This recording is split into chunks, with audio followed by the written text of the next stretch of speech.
Marianne Ytterbø. I work in ABB.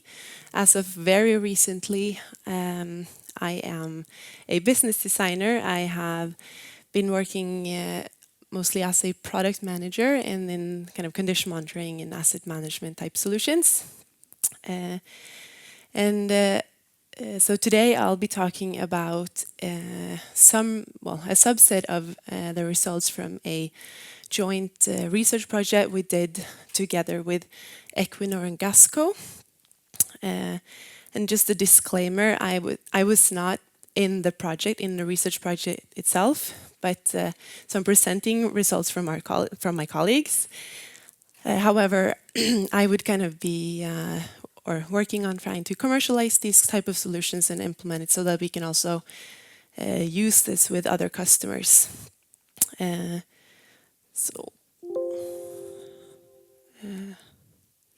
This way. So I'll just give a brief introduction to the project and the background for it, and then go to what we're focusing on today.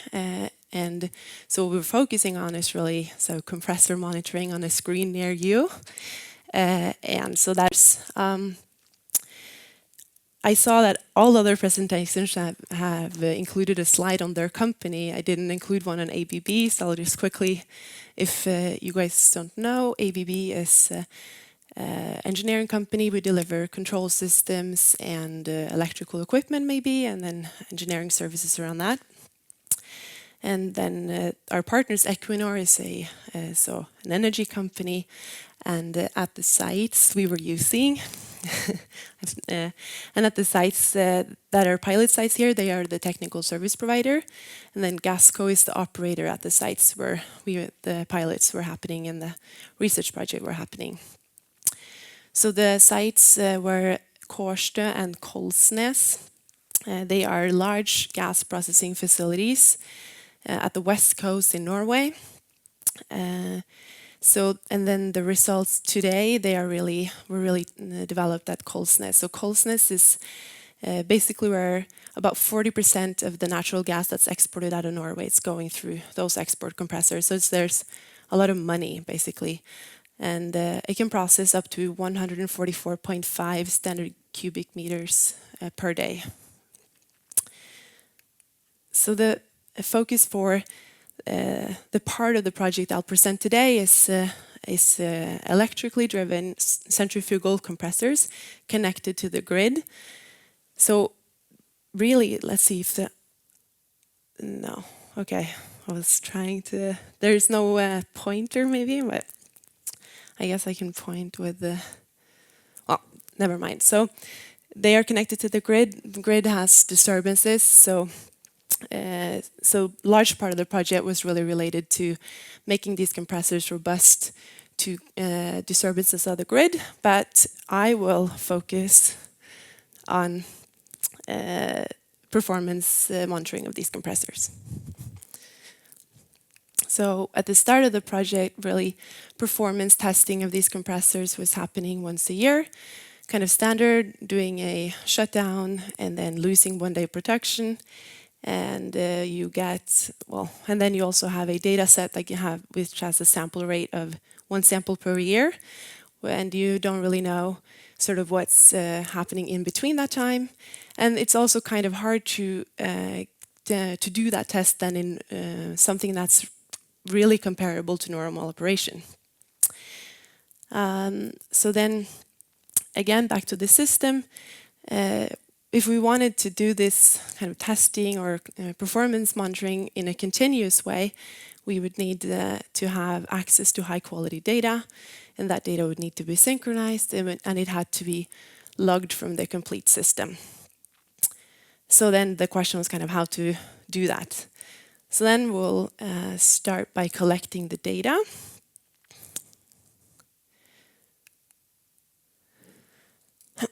So this is not something kind of from that specific site, but it's kind of an example of how the path sort of from the OT world to the IT world can be, and how long and complicated it can be. And this sort of setup would introduce a lot of latency, and also like filters and deadbands that reduces the quality of the data. So for this specific site, what we saw when taking a data point from the historian, this is a temperature measurement. And we see that here we have, so 1, 2, 3, 4, 5, 6 points over that period. So about one a day, which was for this use case and what for this sort of analysis that this project wanted to do was not enough. So the solution for this project then came to, rather than sampling from the historian, to try to sample then from the OPC server connected to the control network. So basically using a software that is called Edge Insight that we can also use for other things, but for the purpose of this project, that was what it was used for. And then it gave good results. This is the same signal, but sampled then from the OPC server with then a much higher sampling frequency. And really, yeah, you can also see it if you compare it to the signal that we saw before. So when we had the data, then okay, how to analyze it. So the system that, again, we were looking at in this case, an electrical driven compressor. So then basically this is a connected system. So you both have the compressor and the process system and the electrical system. And then comes us as ABB saying that we can do system integration, right? So if we look at the process system, it's typically characterized by that you would have some limited accuracy in the measurements that you have, and sort of outside factors that can affect the measurements and then also affect the performance evaluation that you do based on those signals. However, the electrical system is characterized by no moving part, high repeatability, and high accuracy. So if you can sort of claim on a good day 97% accuracy in an evaluation that you do based on your process data, then on the electrical system you can typically rely much more on measurements. So the idea in the project was to really utilize that in making a more a better sort of model for predicting the status of this compressor. So you basically have something coming in and something going out. So there is the electrical power on the one side and the usable work on the other, and then some losses in between. But basically here at the shaft, the work should be the same. So that idea is kind of used to use something that's called a model match indicator, and I'll get back to what that is in a minute. So when building this compressor monitor for this system or this piece of equipment, there are roughly 4 steps. So the first we've touched on briefly is securing required data quality for this specific use case. And the second, to remove irrelevant samples. And then the third, to evaluate deviation, KPIs, so deviation in performance. And then finally to create a signature, and I'll also get back to what that is. So the first was the securing the required data quality. You can see that the blue lines here, or the blue dots, are the performance or the polytropic efficiency of the compressor calculated based on data from the historian, and the red dots is the same, so the polytropic efficiency calculated from the data from with a higher sampling frequency. And you see that the variance in the calculated value is much less when you have the higher sampling rate. And then there was also then removing the irrelevant samples. So making sure that you don't, you only have steady state, you don't have data points where the instruments is freezed, you don't have data points where the system wasn't operating. And again, reduced variance in the calculated efficiency. And then there's the evaluation of the deviation KPIs. When we say deviation KPIs, it's really calculating the expected efficiency and comparing or calculating the efficiency that's on the measured data and the expected, comparing that to the expected efficiency. So I think it's a relatively standard way of sort of looking at or evaluating performance of a compressor. And in addition to that, we have this model match indicator that's indicating whether or not the conditions are more or less the same, so that so if there is a deviation, that should indicate that there is an actual deviation in the compressor, or an actual deviation. So then the deviation is not caused by, for instance, a heavier gas or by a drifting instrument or something else that's not actually a deviation in the compressor. Right. So then we end up with kind of 3 KPIs. So we end up with so then that's the deviation in the efficiency, the deviation in the head, and then this model match indicator. So this is how much, so then again, how much the calculated is deviating from what we expect at that operating point. The head, how much it's deviating from the expected at that operating point. And the model match, whether or not we seem to be operating in the same conditions. And here we're seeing that it seems to be a sort of positive change here, positive spike. So the efficiency and the head is sort of closing more to 0, but the model match at the same time is dropping, meaning that you may not actually, in this case, have had a sort of improvement in the performance of the compressor. It could be a change in the operating conditions. So based on that, it looks like it may be a good idea to have a plot of these deviation KPIs against the model match. So let's look.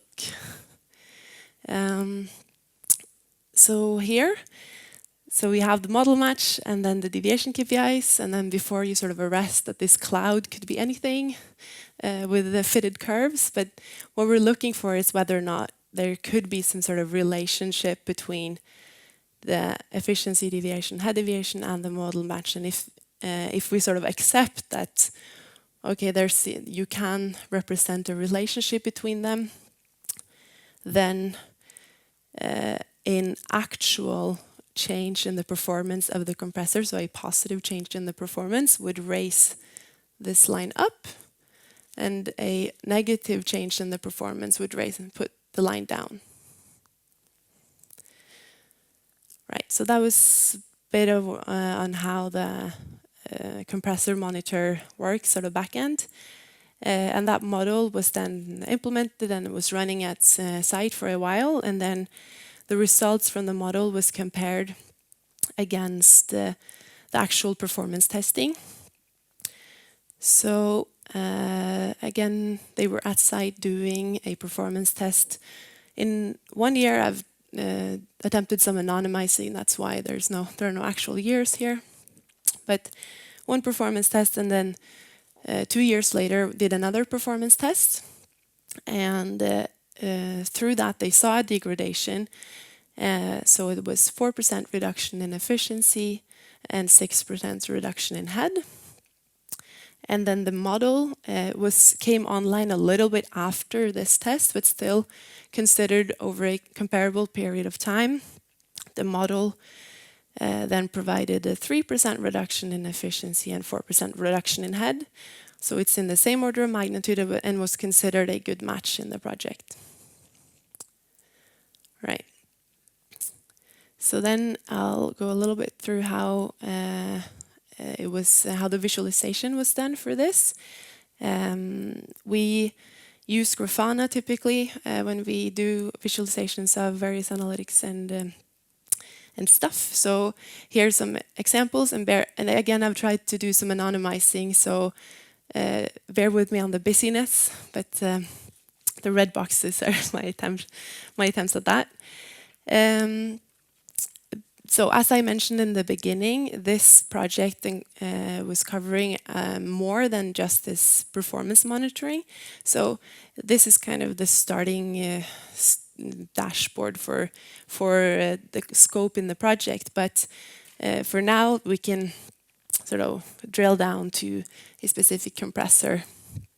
And then what we get then, and again, I have screenshots because this is something running at the customer site, and I cannot sort of log on to that from here. So, yeah. But so here we see the 3 KPIs that we've been discussing. We see them represented here under each other. So, efficiency deviation, head deviation, and the model match. We kind of want all of these KPIs to be around 0, right? And then there are set some limits. The deviation for the head is wider than for the efficiency. The head is a little varying a little even more with inlet conditions and so on. So that's why that has a wider range. But basically here we can see that the efficiency deviation KPI is starting to go sort of outside its bounds. And then we also see the signature plots again. And the signature plots, I mentioned that you would see them sort of go down if you had an actual degradation, and then you would see them sort of rise up if you had a positive improvement in performance. And in this way of plotting it, the newer dates have a lighter color. So here we see that they've started also moving down. So here's just a longer time period to make the visualization sort of clearer. And now we see that both the deviation KPIs are kind of outside bounds, and we also see even some would say even clearer that the sort of model match or the signature plots have started moving down. The next here is just more kind of an illustration of that. In this whole framework, there's also, in addition to this time series data, it's also possible to store documents. So and you can link those in to the same dashboard. But finally, they did have a maintenance stop at the site. And after that, now we see that the performance is again improved. And the model match is still staying around 0, and the other KPIs are also sort of inside their bounds again after the maintenance stop. And so a little bit of wrap-up comments. So this project is kind of specific to these compressors. However, the project is kind of also an example of digitalization. So an example of how sort of having the easier access to the right data and to the right people at the right time. It's probably something you hear repeated a lot, but really having that correct access to data would help sort of making a workflow like this easier. We've heard some people today also talk about sort of having more collaborative type approaches to maintenance and involving vendors in planning the maintenance, and that means a lot of people discussing data. And so this workflow was seen improved, at least here, with when then having sort of that, having the data accessed without sort of sending some batch file, and just having it ready in a dashboard to discuss. So we've seen basically a safe and efficient way of collecting the data, and that was beneficial to collecting the data closer to the source. And a way of doing performance analysis of the compressors that used both the process data and the electrical data to make the model more reliable.